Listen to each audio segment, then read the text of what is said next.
Treasury Secretary Scott Bessent speaking with us in the last hour about the government shutdown. Joining us now, Republican Senator Shelley Moore Capito of West Virginia. Senator, thanks for joining us this morning. Sure. Nice to be on. Thank you.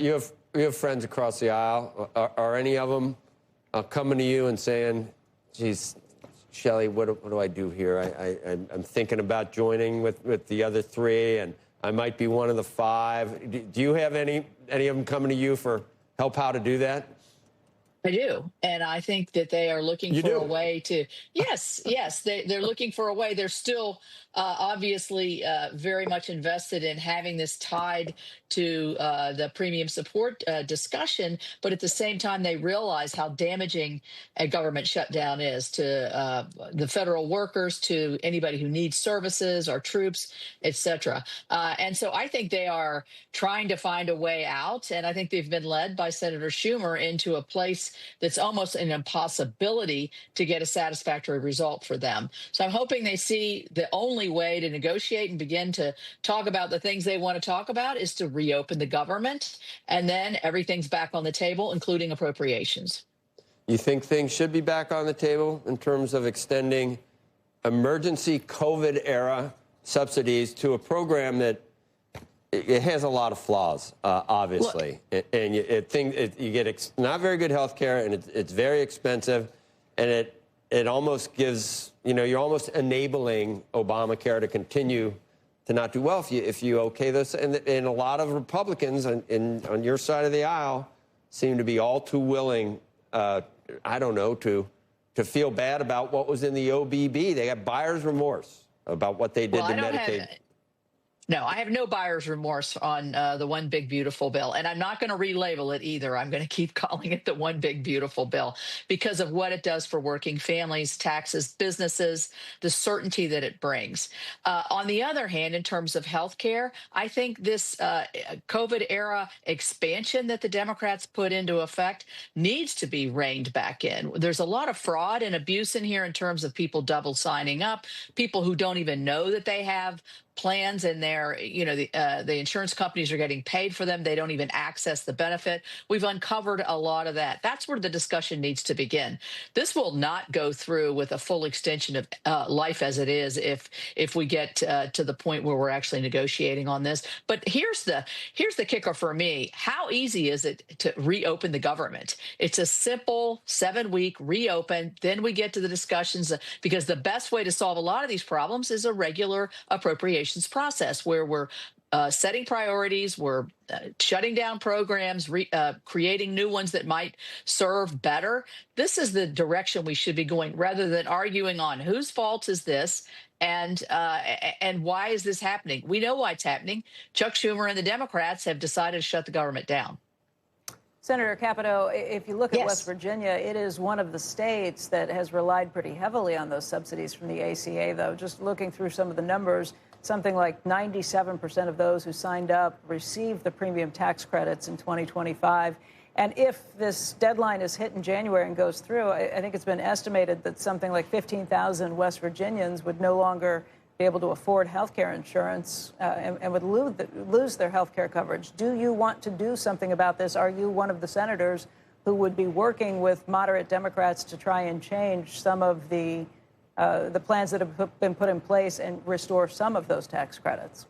Where I think these tax credits should be aimed and where I'm very interested in and where I think most of my 50,000 West Virginians fall into are in the small folks who have small businesses, somebody who's a beautician, a barber, a small mom and pop shop in a small town in West Virginia. Those folks cannot get insurance any other way because it's unaffordable. Let's help them. Let's not help folks that their income limits have been taken off here that are making much more, that could afford a plan, could afford a bronze plan, could afford to pay some deductibles, could afford to have skin in the game. Those people now are riding free. They're not paying deductibles. They're not paying premiums.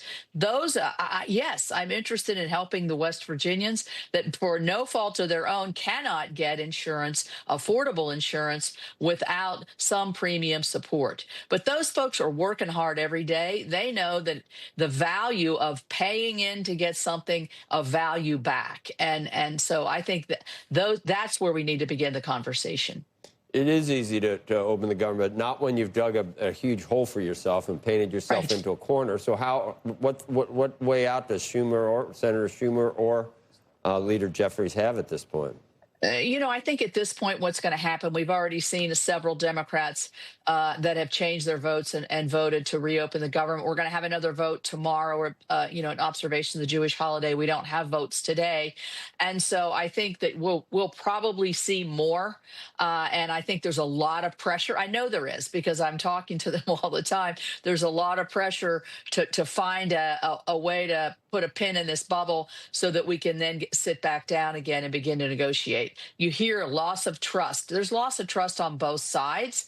I don't think that anybody can claim the high ground there, but I think we can reclaim that if we get the government open. It's a simple thing to me. And basically, it's not like the vote is, oh, I'm going to open the government and I'm going to give the Republicans or Donald Trump 43 other things. No, it's quite simply reopening the government to begin discussions, to begin regular order on the Senate floor, to begin to talk about the things such as Becky brought up, the things of folks, working people that are very worried about what's going to happen in January with their health care. Okay, so you're Chuck Schumer, Senator Schumer, you're worried about your leadership. And we sift through what people say. We don't believe, we probably don't believe 80% of what we hear. We're looking for little nuggets, trying to shift it all and find what's true and what's not.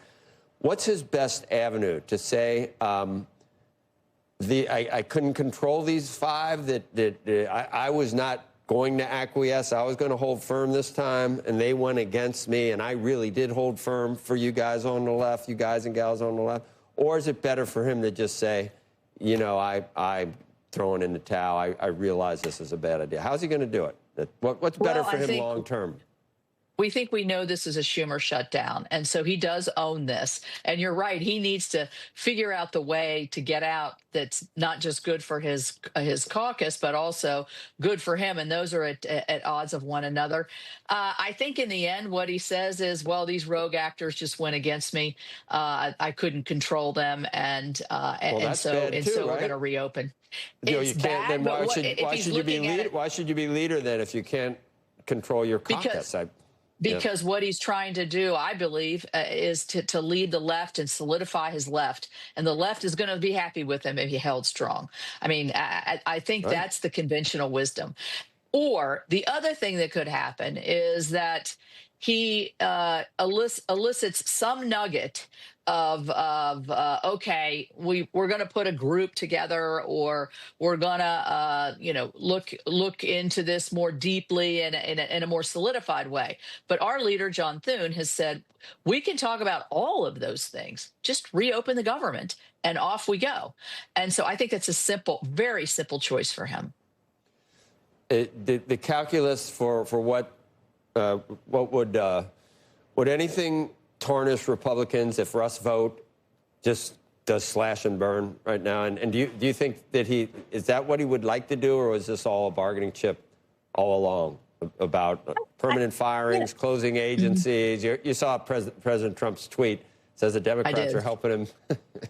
They're helping him make America great again by letting him shut down all these Democrat agencies, in his words. Well, I think you saw, obviously, when the president got in with DOJ, and you saw the early retirements, the shrinking of some agencies and some cabinet positions worked with this. At the same time, you saw how hard it was. You're in court all the time. Is it legal? Can you do it? And that presents a lot of uncertainty as well. I think, yes, do I think Russ Vought wants to shrink government in a dramatic way? Absolutely. He's pretty clear about that. And so can he do it, and will he do it? He's pretty much said yes last week. That's what he's going to do. Is he going to do it with or without the shutdown of the government? I mean, is this something he would do anyway? No. That's what. So I don't think he'll. Excuse me. I don't think he'd do it without the position that we're in right now. I'm not sure he'd have the full authority to do that. And so I think, yes, this is a threat in some ways, but it's a real threat because I think he has the authorities to move forward. Senator Capito, thank you. Appreciate it. Thanks for having me. Stay tuned. Okay, we will. Thank you. Bye-bye. All right, we've got much more Squawk Box still ahead, including a potential deal involving